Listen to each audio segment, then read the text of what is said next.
Salam sejahtera dan salam Malaysia Madani. Saya Cikgu Toh dari SJKC Kahak. Saya ingin berkongsikan satu alat inovasi saya. Alat inovasi saya bernama sarung tangan ayat. Bahan yang digunakan untuk menghasilkan sarung tangan ayat ini adalah mudah. Kita perlukan sepasang sarung tangan putih dan sebatang pen marker berwarna hitam. Mengikut PRC yang telah dijalankan di sekolah saya, anak murid sekolah saya memang kurang mahir dalam membina ayat BM yang gramatis. Dapatan PLC menyatakan bahawa murid kekurangan persekitaran dan mudah terlupa cara membina ayat. Kemahiran membina ayat adalah asas dalam pertuturan dan penulisan. Alat inovasi yang berbunyi sarung tangan ayat telah dihasilkan untuk menyediakan satu panduan kepada murid-murid semasa membina ayat BM. Kaedah ini akan menyediakan satu panduan membina ayat yang melibatkan psikomotor murid, iaitu jari. Pengulangan tindakan ini akan mendalamkan lagi ingatan murid. Lama-kelamaan, murid-murid tidak perlu lagi memakai sarung tangan ayat. Ini kerana mereka akan mengingat kembali panduan membina ayat apabila mereka melihat jari mereka. Dengan adanya alat inovasi ini, saya berharap murid-murid dapat menguasai panduan asas untuk membina ayat BM yang ringkas. Seterusnya, dijangka bahawa kaedah ini meyakinkan murid untuk terus membina ayat yang kompleks. Saya juga yakin bahawa murid-murid lebih mudah mengingati panduan ini dalam ingatan kerana melibatkan psikomotor mereka. Sekarang, saya ingin menerangkan cara penggunaan sarung tangan ayat. Pertama, murid perlu memakai sarung tangan putih pada tangan bukan menulis. Perlu diingatkan bahawa sarung tangan hendaklah dalam keadaan terbuka.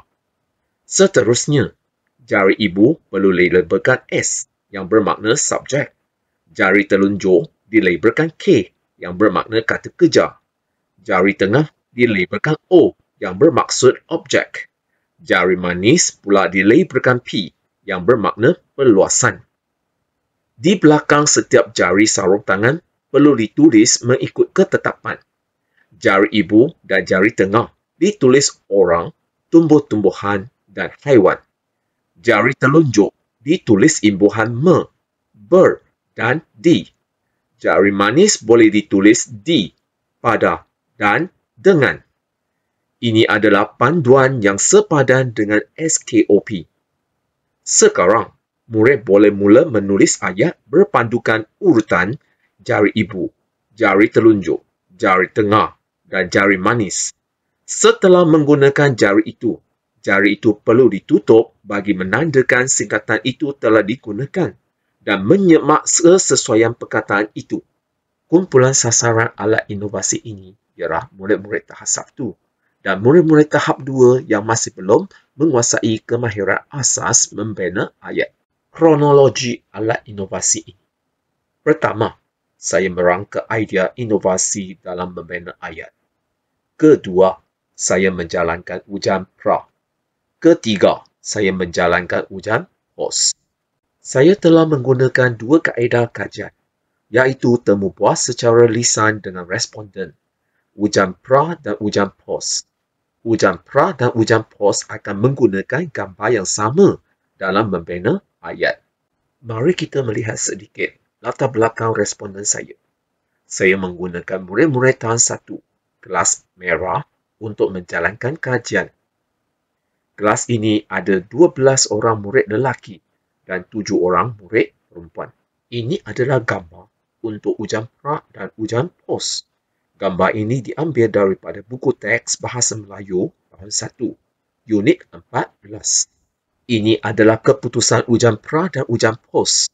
Daripada jadual, jelas dilihat bahawa keyakinan murid dalam membina ayat BM telah meningkat sebanyak 52.63% atau bersamaan 10 orang murid. Selain itu, ujian post juga menunjukkan keputusan yang memberangsangkan dari segi kejayaan membina ayat yang betul. Murid berjaya membina satu ayat BM berdasarkan gambar yang telah diberikan.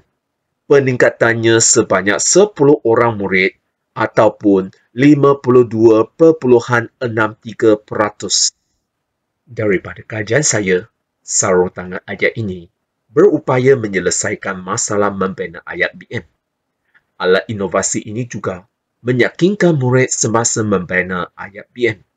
Yang paling penting, murid tidak lagi lupa panduan membina ayat BM.